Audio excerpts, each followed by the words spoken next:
Radeon technical ইনস্টিটিউটের civil architect and construction engineering শিক্ষার্থীদের আজকে আমরা অটোক্যাড 2D অ্যান্ড 3D কোর্সের ল্যান্ড কোয়ান্টিটি সম্পর্কে আজকে আমরা জানব। কারণ আমরা যখন প্ল্যান করব সফটওয়্যারে তখন আমাদের ল্যান্ড নিয়ে আর্কিটেক্ট প্ল্যান তৈরি করতে হবে। সেক্ষেত্রে আমাদের একটা নির্দিষ্ট একটা ল্যান্ড থাকবে। এই ল্যান্ডের আমরা আজ স্কোয়ার ফিট, ডেসিমাল এবং কাঠা কিভাবে বের করতে হয় আজকে আমরা সেটি দেখব। আচ্ছা, মনে করি আমাদের একটি ল্যান্ড আছে। এই ল্যান্ডের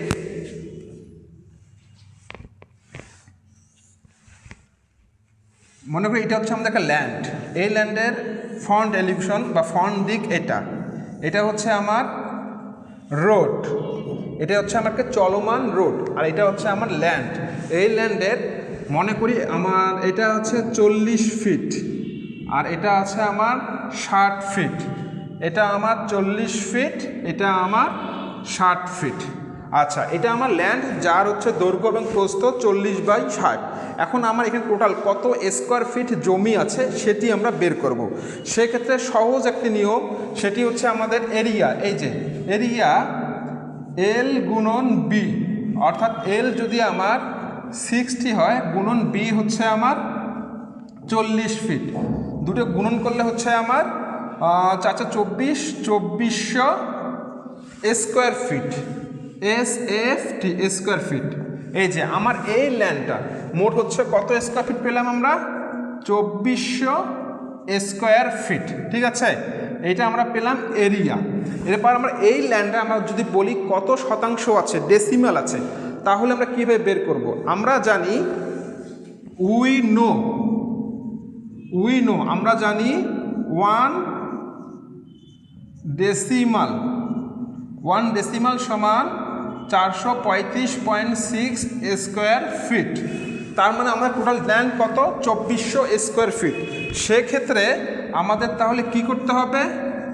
2400 ভাগ 435.6 ভাগ দিতে হবে। ভাগ দেওয়ার পর আমাদের অ্যান্সার কত আসে আমরা সেটি এবার দেখব। দেখি ক্যালকুলেটরটা। তো আমাদের কত আছে? 2400 ভাগ 435, অর্থাৎ 2400 ভাগ 435, অর্থাৎ আমাদের রেজাল্ট আসে 2400.6। তাহলে আমার রেজাল্ট আসে 5.50 ডেসিমাল। অর্থাৎ আমার এই যে 60/40 মোট 2400 স্কোয়ার ফিটের আমার টোটাল ডেসিমাল শতাংশ আসে হচ্ছে আমার 5.50 ডেসিমাল, অর্থাৎ 5.5% জমি। এরপর যদি আমরা বের করি যে কাঠা, অর্থাৎ আমার এই যে এই ল্যান্ডে কতটুকু কাঠা আছে, অর্থাৎ 2400 স্কোয়ার ফিট সমান কতটুকু কাঠা, সেক্ষেত্রে আমরা বের করব 2400 ভাগ 720 কাঠা। অর্থাৎ আমরা উই নো আমরা জানি 1 কাঠা সমান 720 স্কোয়ার ফিট। টোটাল আমার স্কোয়ার ফিট কত আসে তাহলে? টোটাল আমার স্কোয়ার ফিট কত তাহলে? 2400। আর আমরা জানি 1 কাঠা সমান 720 স্কোয়ার ফিট। তার মানে হচ্ছে 2400 ভাগ 720, তাহলে আসে আমার রেজাল্ট 3.33 কাঠা। তার মানে হচ্ছে কাঠা আমার আসে হচ্ছে 3.33 কাঠা। অর্থাৎ এভাবে আমরা ল্যান্ড কোয়ান্টিটি আমরা বের করব। কিভাবে স্কোয়ার ফিট বের করতে হয়, কিভাবে ডেসিমাল বের করতে হয়, কিভাবে কাঠা বের করতে হয়, আমরা আজকে এই পর্যন্ত শিখলাম। এরপরে আমরা আরেকটু জানি, যদি আমাদের ল্যান্ড দুই বাহু সমান না থাকে, অর্থাৎ আমার এটা থাকলো 40 ফিট, এটা থাকে হচ্ছে 41 ফিট, এটা থাকলো আমার 60 ফিট এবং এরকম থাকে আমার 65 ফিট।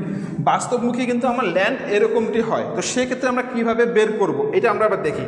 প্রথমে আমরা এল, অর্থাৎ যার মান বড় সেটা হচ্ছে আমার দৈর্ঘ্য। এল কত হচ্ছে? 60/65, 60/65। আচ্ছা, আমার যার মান বড় সেটা আমরা ধরবো আমরা এল এর মান কত? আমার 60 যোগ 65, এই দুটো আমরা যোগ করি, 60 যোগ 65 আমার আসে হচ্ছে 125। এটা হচ্ছে গড় করি, 2 দিয়ে ভাগ দেই অর্থাৎ ভাগ 2 দেই, ভাগ 2 দেই, এই যে ভাগ 2, তাহলে আসে আমার 62.5। অনুরূপভাবে এবার আমার বি আসে কত আমার 40 যোগ 41, তাহলে আসে আমার 81 ফিট। এটা যদি আমরা গড় করি অর্থাৎ ভাগ 2 দেই, ভাগ 2, তাহলে আসে 40.5 ফিট।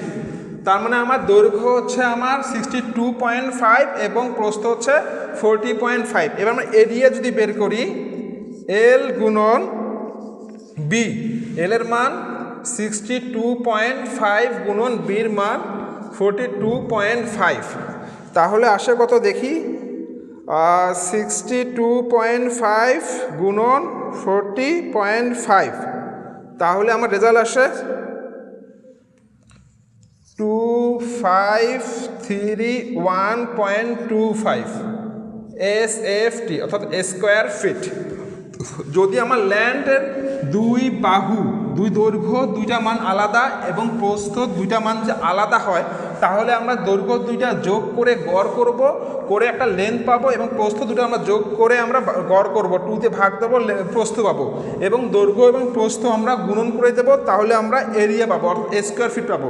আর যদি আমরা এই স্কোয়ার ফিটটাকে এখন যদি আমরা কী করতে চাই, ডেসিমাল শতাংশ বের করতে চাই, তাহলে এটার সাথে আমরা ভাগ দেব 435.6। আর যদি কাঠা বের করতে চাই তাহলে আমরা কি করব, এটার সাথে ভাগ দেব 720। তার মানে হচ্ছে আমরা দুই প্রকারের আমরা কি করলাম, ক্যালকুলেশন করলাম। এরপর আমরা আসি, যদি আমাদের এটা যে একটা ল্যান্ড থাকে, মনে করি এটা আমাদের একটা ল্যান্ড, যার ল্যান্ড কত আমার আছে 40, দুই প্রস্থ হচ্ছে আমার 41 এবং দৈর্ঘ্য হচ্ছে 60/65। এখান থেকে আমার এটা যদি ল্যান্ড হয়, তাহলে আমরা কিন্তু পুরো ল্যান্ড জুড়ে প্ল্যান করতে পারি না, আমাদের কিন্তু আসলে সেটব্যাক, অর্থাৎ আমাদেরকে নির্দিষ্ট একটি জায়গা ছেড়ে আমাদেরকে প্ল্যান করতে হয়। এই সেটব্যাকটা কোথায়, আমাদের হচ্ছে রুলস অনুযায়ী আমাদেরকে মেনটেন করতে হয়, যে সামন থেকে কতটুকু ছাড়তে হবে, দুই সাইড থেকে কতটুকু ছাড়তে হবে, পিছন থেকে কতটুকু জায়গা ছাড়তে হবে, এটা আমাদের একটা চার্ট আছে, সে অনুযায়ী কিন্তু আমার ছাড়তে হয়। এই চার্টটা অনুসরণ করে হচ্ছে কাঠা হিসাবে। তো সেক্ষেত্রে আমি একটা ফর এক্সাম্পল দেই, সামন থেকে আমাকে মিনিমাম 5 ফিট ছাড়তে হবে। কত ফিট, 5 ফিট ছাড়তে হবে, এবং পিছন থেকে অর্থাৎ পশ্চাৎ থেকে আমাকে ছাড়তে হবে মিনিমাম 3 ফিট, এবং দুই সাইড থেকেও আমাকে ছাড়তে হবে 3 ফিট।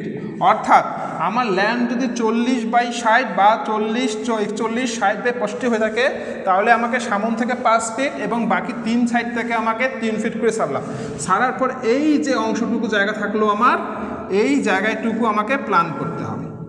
এই জায়গাটুকুতে আমার কি করতে হবে, আমাকে আর্কিটেক্ট প্ল্যান তৈরি করতে হবে। অর্থাৎ এখানে আমরা কি প্ল্যান তৈরি করতে পারি, গ্রাউন্ড ফ্লোর বা বেস ফ্লোর, টিপিক্যাল ফ্লোর, যা করি না কেন আমাকে এই এরিয়ার মাঝে করতে হবে।